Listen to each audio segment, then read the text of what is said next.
Assalamualaikum warahmatullahi wabarakatuh. Alhamdulillahirrabbilalamin. Kita masih bisa ketemu atau masih bisa belajar lagi tentunya dalam mata pelajaran fikih bersama masih guru yang sama, yaitu Bapak Yasir.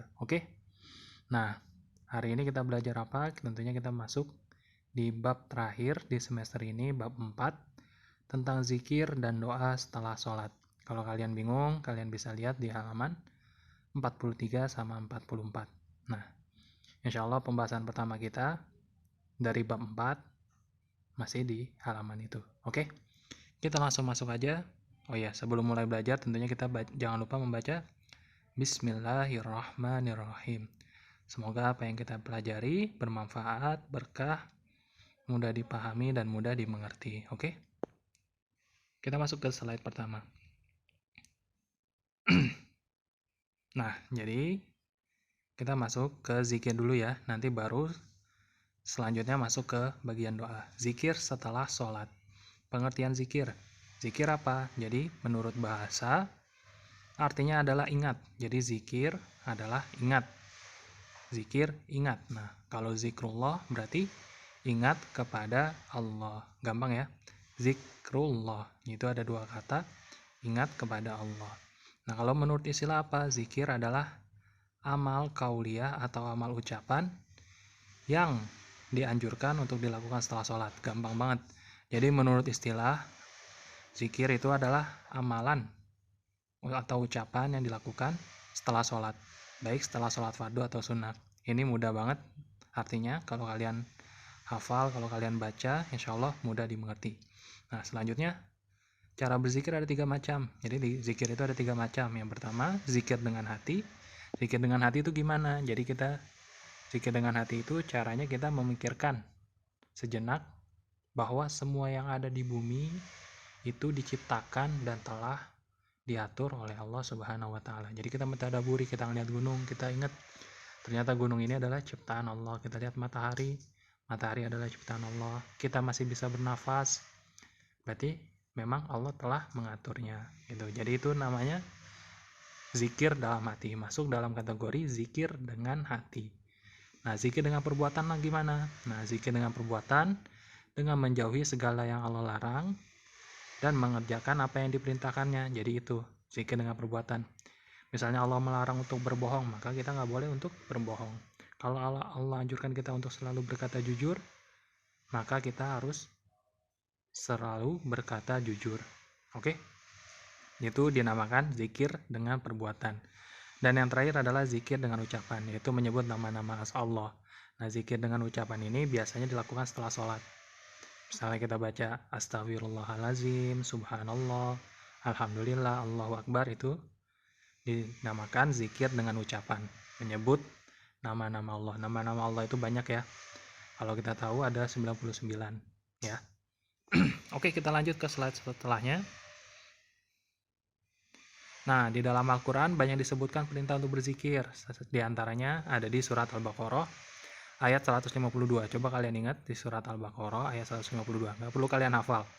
Nah, ayatnya berbunyi fadhkuruni azkurkum washkuruli wala takfurun. Nah, di situ ada kata-kata zikir kan? Di fazkuruni. Ingatlah kamu kepadaku, artinya tuh uzkuruni, ingatlah kamu kepadaku. Nah, di situ ada kata-kata zikir. Jadi, memang Allah telah perintahkan kita sebagai hambanya untuk senantiasa berzikir atau mengingat kepadanya. Terus Allah juga mengatakan azkurkum, maka aku akan mengingat kepadamu. Jadi kalau kita ingat Allah, tentunya Allah akan ingat kepada kita. Jadi jelas perintah berzikir, salah satunya ada di surat Al-Baqarah ayat 152. Nah, di surat lain ada di surat Al-Ahzab ayat 41. Ya ayyuhalladzina amanu zkurullaha zikran katsira.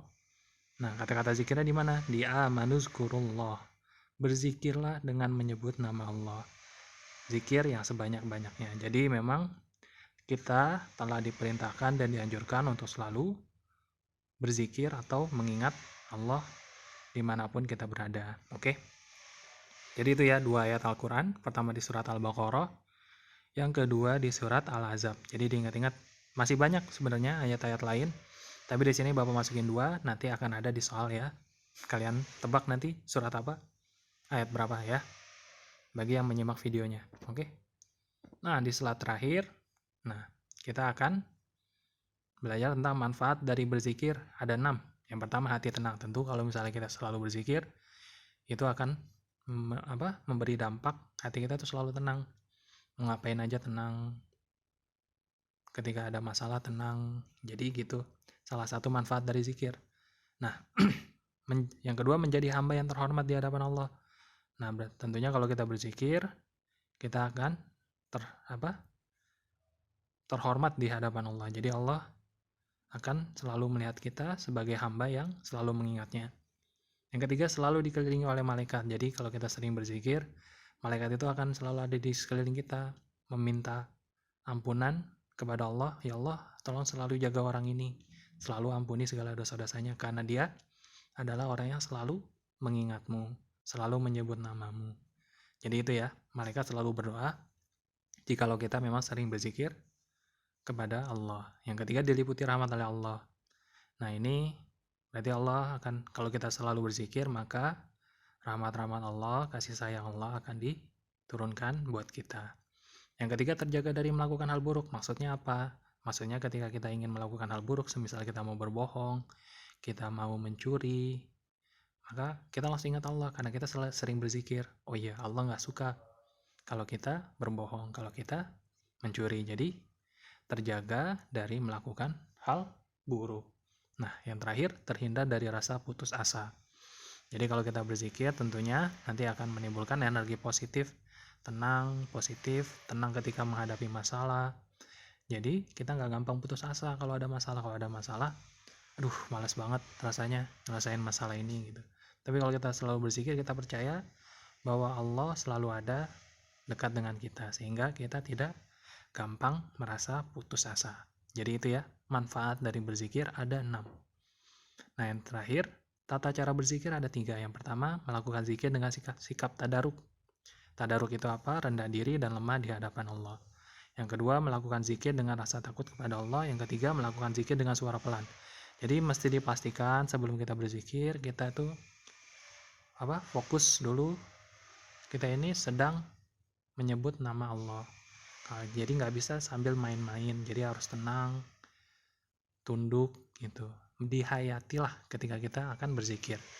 Jadi sehingga zikir kita itu berkualitas, dan tentunya Allah akan senang kalau misalnya kita benar-benar memujinya, benar-benar menyebut namanya, nggak sambil main-main. Tentunya pasti Allah akan senang melihat kita berzikir kepadanya. Dan juga penting zikir dengan suara pelan. Jadi nggak perlu teriak-teriak zikir. Cukup dalam hati, nggak, suara pelan aja. Astagfirullahaladzim, nggak usah sampai teriak gitu. Astagfirullahaladzim, jangan begitu. Jadi cukup dengan suara pelan, karena Allah Maha mendengar. Tentunya Dia akan mendengar apa yang kita ucapkan. Bahkan di dalam hati kita pun Allah tahu isi hati kita. Oke?